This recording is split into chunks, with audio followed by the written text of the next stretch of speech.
Welcome to success ગુરુ ધોરણ 10 વિષય ઇંગ્લિશ. આજે આપણે જોશું અસાઇનમેન્ટના પ્રશ્નપત્ર 1 નો વિભાગ ડી. તો ચાલો શરૂ કરીએ. સૌથી પહેલા આવે છે read the dialogue and complete the indirect narration giving below choosing the correct option from the brackets. આ આપણે ઇનડાયરેક્ટ સ્પીચ આપેલી છે, એનામાં જે આપણે ખાલી જગ્યાઓ આપેલી છે એના જવાબ દેવાના છે. તો ચાલો હવે આપણે જવાબ શરૂ કરીએ. સૌથી પહેલા યજ્ઞેશ આસ્કડ તૃપ્તિ એમ કીધું છે, તો પ્રશ્નાર્થ વાક્ય હશે. જ્યારે આસ્કડ વપરાય ત્યારે જોઈ લેવાનું પ્રશ્નાર્થ વાક્ય જ હશે. તો અહીં ક્વેશ્ચન માર્ક છે એટલે પ્રશ્નાર્થ વાક્ય છે.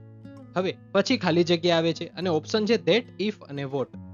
જ્યારે પણ પ્રશ્નાર્થ વાક્ય હોય અને શરૂઆતમાં એટલે કે અહીં WH ફેમિલીમાંથી હોય તો ડાયરેક્ટ એ જ આવી જાય, પણ જો WH ફેમિલીમાંથી ન હોય તો ઇફ લાગે. તો WH ફેમિલી કઈ છે? હુ, વાય, વેર, વેન, વોટ અને હાઉ WH ફેમિલીમાં આવે. જો એનાથી શરૂ થતો પ્રશ્ન હોય તો એ ડાયરેક્ટ આવી જાય. અને અહીં જો હેવ છે જે WH ફેમિલીનો નથી તો આવશે ઇફ. તો આપણો પેલી ખાલી જગ્યામાં જવાબ આવશે ઇફ. હવે પહેલેથી ફરીથી વાંચી લેવાનું. Yagnesh asked Trupti if she had watched the movie Kantara. Trupti replied negatively. હવે આ વાક્યની વાત પતી ગઈ. હવે યજ્ઞેશ ટોલ્ડ એટલે કહે છે. કોને કહેશે? તૃપ્તિને કહેશે. તૃપ્તિ કોણ છે? છોકરી છે. છોકરીને ઇંગ્લિશમાં શું કહેવાય? કાં તો સી કહેવાય કાં તો હર કહેવાય. તો અહીં હિમ તો ઉડી જશે. યજ્ઞેશ તૃપ્તિને કહે છે એટલે કે છોકરીને કહે છે, તેથી કર્મ વિભક્તિ અહીં હર આવશે. એટલે આપણો બીજી ખાલી જગ્યામાં જવાબ થશે her. Yagnesh told her that he ખાલી જગ્યા હર ઓન ટેલિગ્રામ. હવે વાક્ય અહીં ચાલુ વર્તમાન કાળમાં છે, જે ઇનડાયરેક્ટ સ્પીચમાં ચાલુ ભૂતકાળમાં થઈ જાય. ચાલુ ભૂતકાળમાં થઈ જાય એટલે આપણો જવાબ આવશે વોઝ સેન્ડિંગ. હવે યજ્ઞેશ ટોલ્ડ થી ફરીથી વાંચી અને આગળ આલીએ. Yagnesh told her that he was sending her on Telegram. Trupti ખાલી જગ્યા યજ્ઞેશ. હવે તૃપ્તિ ખાલી જગ્યા યજ્ઞેશ એટલે આ છેલ્લા વાક્યની વાત થાય છે. અહીં થેન્ક યુ કે છે તૃપ્તિ. જ્યારે પણ થેન્ક યુ હોય ને ત્યારે તેના રિપોર્ટિંગ વર્બ તરીકે ઇનડાયરેક્ટ સ્પીચમાં થેન્ક્ડ આવે. એટલે આપણું છેલ્લી ખાલી જગ્યામાં આવશે થેન્ક્ડ. તૃપ્તિ થેન્ક્ડ યજ્ઞેશ. અહીં આપણી ચારે ખાલી જગ્યા પૂરી થાય છે. હવે આગળ હાલીએ. નેક્સ્ટ આવે છે join the sentences using the appropriate conjunctions giving in the brackets. જેમાં 47મો ક્વેશ્ચન છે come here take this chocolate. એમાં એન્ડ આવશે, સો આવશે કે બટ આવશે? તમે જો આનો જવાબ જાણતા હો તો કોમેન્ટ બોક્સમાં જણાવો. અહીં બે ક્રિયાઓ સમાન ક્રમમાં છે. સમાન ક્રમમાં હોય ને તો એન્ડ લાગે. Come here and take this chocolate એ આપણું વાક્ય બનશે. તો આપણો જવાબ થશે come here and take this chocolate. હવે 48માં જોઈએ. Neeraj Chopra tried his level best. He couldn't win the gold medal. હા, અહીં શું થાય છે કે એણે પોતાની ટ્રાય કરી પણ એ ગોલ્ડ મેડલ ન જીત્યો. ટ્રાય કરી અને ગોલ્ડ મેડલ ન જીત્યો એ એક કોન્ટ્રાસ્ટ દર્શાવે છે, એટલે કે વિરોધાભાસ દર્શાવે છે. વિરોધાભાસ જ્યારે આવે ને એટલે જવાબ આવે બટ. તો આપણો જવાબ થશે Neeraj Chopra tried his level best but he couldn't win the gold medal. હવે 49માં જોઈએ. The naughty boy played mischief the teacher punished him. Either or આવશે, સો આવશે કે ધો આવશે?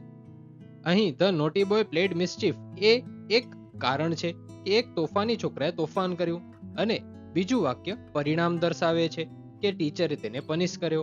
જ્યારે પણ પરિણામની વાત આવે ત્યારે આપણો જવાબ આવે સો. આઈધર ઓર તો ઓપ્શન બતાવે. તો આપણો જવાબ થશે the naughty boy played mischief so the teacher punished him. Next આવે છે rewrite the paragraph fill in the blanks with the appropriate words in the brackets. જેમાં આપણો ફકરો છે સાનિયા નેહવાલ ઇઝ ખાલી જગ્યા ફર્સ્ટ ઇન્ડિયન ખાલી જગ્યા won a medal in badminton at the Olympics. C ખાલી જગ્યા state her winning mantra is a hard work. હવે આપણે જવાબ જોઈએ. સાનિયા નેહવાલ ઇઝ ખાલી જગ્યા ફર્સ્ટ ઇન્ડિયન. ફર્સ્ટ ઇન્ડિયન એ શબ્દ આવે છે છેલ્લે. જ્યારે પણ ફર્સ્ટ, સેકન્ડ એવા ક્રમવાચક નંબર્સ આવે ને તો ત્યારે હંમેશા એની આગળ ધ લાગે. તો આપણો જવાબ થશે પેલી ખાલી જગ્યામાં the. Sania Nehwal is the first Indian. હવે પેલી ખાલી જગ્યામાં ધ જવાબ આવ્યો તો ફરીથી વાંચી લેવાનું. Sania Nehwal is the first Indian ખાલી જગ્યા won a medal in badminton at Olympics. હવે બીજી ખાલી જગ્યામાં આપણે વ્યક્તિની વાત થશે. જ્યારે પણ વ્યક્તિની વાત આવે અથવા વ્યક્તિની વાત થતી હોય તો વિચ, હુ અને હુઝ માંથી શું લાગે? હુ લાગે. તો આપણો બીજી ખાલી જગ્યામાં જવાબ આવશે હુ. હુ શું કામ લાગ્યું? કારણ કે વ્યક્તિની વાત થાય છે. હવે ફરીથી વાંચી લેવાનું. Sania Nehwal is the first Indian who won a medal in badminton at the Olympics. C ખાલી જગ્યા state her winning mantra as a hard work. હવે ત્રીજી ખાલી જગ્યા બાકી છે તે જોઈ લઈએ. સી ખાલી જગ્યા state her winning mantra as a hard work. તો સફળતાનું રહસ્ય હાર્ડવર્ક ગણાવે છે. તો તે હંમેશા હશે? ક્યારેય નહીં હોય કે ક્યારેક હશે? સફળતાનો મંત્ર હાર્ડવર્ક હંમેશા રહેશે. સાઇના હંમેશા તેની સફળતાનું રહસ્ય હાર્ડવર્ક ગણાવે છે. એ વાક્ય બને ગુજરાતીમાં. તો C always state her winning મંત્ર એઝ અ હાર્ડવર્ક. તો આપણું ત્રીજી ખાલી જગ્યામાં જવાબ આવશે ઓલવેઝ. હવે આવે છે ડુ એઝ ડાયરેક્ટ, જેમાં આપણે સૌથી પહેલા પહેલી જ લાઈન વાંચવાની.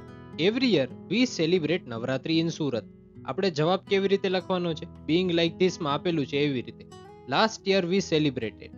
આપણે પેલું વાક્ય જે ક્વેશ્ચન નું છે એ વાક્ય વાંચીને આપણે સમજી શકીએ છીએ કે એ વાક્ય સાદા વર્તમાન કાળમાં છે અને બીંગ લાઈક ધીસ માં જે આપેલું છે એ આપણે સાદા ભૂતકાળમાં આપેલું છે. એટલે આપણે સાદા વર્તમાન કાળનું વાક્ય સાદા ભૂતકાળમાં ફેરવવાનું છે. તો પેલી લાઈન છે every year we celebrate Navratri in Surat. એનામાં આપણે ફરાવાનું છે last year we celebrated Navratri in Surat. એ ફરશે. પછી વી બાય ટ્રેડિશનલ ડ્રેસીસ. તો વી બાય નું શું થઈ જશે સાદા ભૂતકાળમાં? બોટ થઈ જશે. તો એ બનશે વી બોટ ટ્રેડિશનલ ડ્રેસીસ. પછી આવે છે we play and enjoy garba. હવે અહીં શું બદલશે? પ્લે અને એન્જોય બદલશે. શું થઈ જશે? પ્લેડ અને એન્જોયડ. તો આપણું વાક્ય બનશે we played and enjoyed garba. તો આપણો જવાબ થશે last year we celebrated Navratri in Surat. We bought traditional dresses. We played and enjoyed garba. હવે આપણે 52માં ક્વેશ્ચન પર આવીએ. હવે આપણે જાણીએ છીએ સૌથી પહેલા પહેલી જ લાઈન વાંચવાની. Suvarna will make a rangoli of flowers. હવે બીઇંગ લાઈક ધીસ વાંચીએ. A rangoli of flowers will be made by Suvarna. આપણે એમ જવાબ લખવાનો છે. આના ઉપરથી આપણે સમજી જઈએ ચેન્જ ધ વોઇસ ની વાત થાય છે. એક્ટિવ વોઇસમાં આપેલું છે, પેસિવ વોઇસમાં ફેરવવાનું છે. હવે પેસિવ વોઇસ નું સ્ટ્રક્ચર શું છે? ઓબ્જેક્ટ વત્તા મોડલ ઓક્ઝિલરી વત્તા બી વત્તા V3 વત્તા બાય વત્તા સબ્જેક્ટ. એટલે સૌથી પહેલા ઓબ્જેક્ટ આવશે, પછી મોડલ ઓક્ઝિલરી લખવાની, પછી બી લખવાનું, પછી V3 મૂકવાનો. ઈ કેવી રીતે એ આપણે સ્ટ્રક્ચર આના સહિત સમજશું. પછી બાય મૂકવાનું અને પછી સબ્જેક્ટ મૂકવાનું છેલ્લે. સૌથી પહેલા આપણે પેલું વાક્ય તો આપેલું છે તો તે તો લખી લઈએ. A rangoli of flowers will be made by Suvarna. એમાં આપણે સમજી લઈએ અ રંગોલી ઓફ ફ્લાવર્સ એ ઓબ્જેક્ટ છે. પછી મોડલ ઓક્ઝિલરી શું છે? વિલ છે તો વિલ મૂક્યું. પછી શું મૂકવાનું હતું? બી મૂકવાનું હતું તો બી મૂક્યું. પછી મેક નું V3 શું થાય? મેડ થાય એટલે મેડ આવ્યું. પછી બાય મૂકવાનું હતું અને પછી છેલ્લે સબ્જેક્ટ આવે છે જે સુવર્ણા છે. તેવી જ રીતે હવે આપણે આઈ મે બ્રિંગ સ્વીટ્સ નું કરીએ. તો સ્વીટ્સ છે એ ઓબ્જેક્ટ છે તો તે સૌથી પહેલા આવશે. પછી મોડલ ઓક્ઝિલરી શું છે? મે છે તો એના પછી મે આવશે. તો આપણું કેવી રીતે બનશે? સ્વીટ્સ મે ત્યાંથી શરૂ થશે તો આવશે સ્વીટ્સ મે એમ શરૂ થશે. પછી શું આવશે? બી આવે છે સ્ટ્રક્ચરમાં તો સ્વીટ્સ મે બી એટલું થયું. પછી બ્રિંગ નું V3 આવશે. બ્રિંગ નું V3 શું થાય? બ્રોટ થાય તો બ્રોટ આવશે. બ્રોટ પછી શું આવશે? બાય આવશે. પછી બાય મૂકવાનું અને પછી લાસ્ટમાં સબ્જેક્ટ. સબ્જેક્ટ અહીં આઈ છે એ પેસિવ વોઇસમાં થઈ જાય મી. તો આપણું નેક્સ્ટ બનશે sweets may be brought by me. હવે છેલ્લું વાક્ય જોઈએ. You can decorate the hall. હવે આમાં ઓબ્જેક્ટ શું છે? ધ હોલ છે તો ધ હોલ સૌથી પહેલા આવશે. પછી મોડલ જોઈએ એટલે કે મોડલ ઓક્ઝિલરી એ કેન છે તો કેન આવી જશે.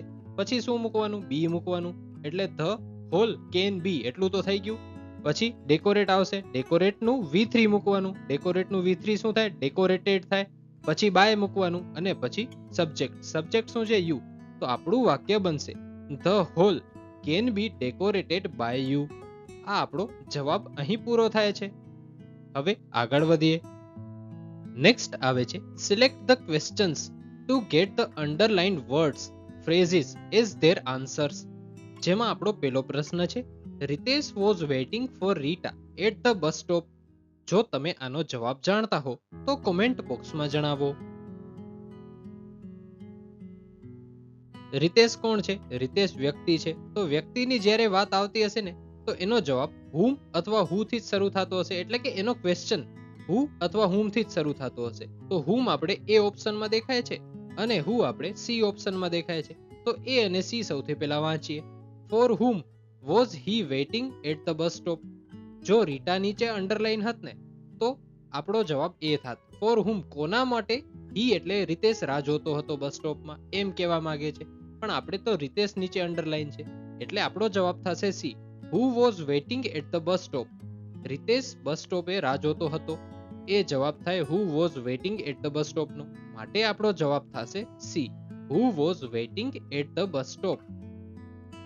નેક્સ્ટ ક્વેશ્ચન છે, the prime minister PM met the president at Vadodara. અહીં અંડરલાઈન એટ વડોદરા નીચે છે. વડોદરા એક લોકેશન છે. તો લોકેશનની વાત આવે તો આપણા કીવર્ડ થાય વિચ અથવા વેર. તો વિચ અથવા વેર કોઈ ઓપ્શનમાં દેખાય છે? આપણે બી ઓપ્શનમાં વેર જોઈ શકીએ છીએ. તો આપણો જવાબ બી જ આવશે, છતાંય આપણે જોઈ લઈએ. વેર did the PM meet the president? એનો જવાબ એટ વડોદરા થાય? હા થાય. તો આપણો જવાબ થશે where did the PM meet the president. Next question છે, every student should do yoga to improve retention. હવે આનું ગુજરાતી કરીએ તો શું થાય? દરેક વિદ્યાર્થીએ યાદશક્તિ સુધારવા માટે યોગ કરવો જોઈએ. અહીં અંડરલાઈન ટુ ઇમ્પ્રુવ રિટેન્શન છે, એટલે કે યાદશક્તિ વધારવા એના માટે યોગા કરવાની વાત કરે છે. તો એ છે આપણો હેતુ કે કારણ. તો આપણે આનો પ્રશ્ન કેમ બનાવી શકીએ? દરેક સ્ટુડન્ટે યોગા કરવો જોઈએ. શું કામ? શું કામને ઇંગ્લિશમાં શું કહેવાય? વાય કહેવાય. તમે એમ પણ જવાબ લઈ શકો છો, પણ એક વસ્તુ યાદ રાખવાની, જ્યારે હેતુ કે કારણ નીચે અંડરલાઈન હોય તો જવાબ વાય થી શરૂ થાય, એટલે કે ક્વેશ્ચન વાય થી શરૂ થતો હશે. તો અહીં ક્યાંય વાય દેખાય છે? Why should every student do yoga, એ આપણો પ્રશ્ન બનશે. તો એનો જવાબ આવશે ટુ ઇમ્પ્રુવ રિટેન્શન. હા, તો આપણો જવાબ થશે D. Y should every student do yoga. આના સાથે આપણો સેક્શન ડી અહીં પૂરો થાય છે. Thanks for watching. આવા જ એજ્યુકેશનલ કોન્ટેન્ટ માટે સબસ્ક્રાઇબ કરો સક્સેસ ગુરુને.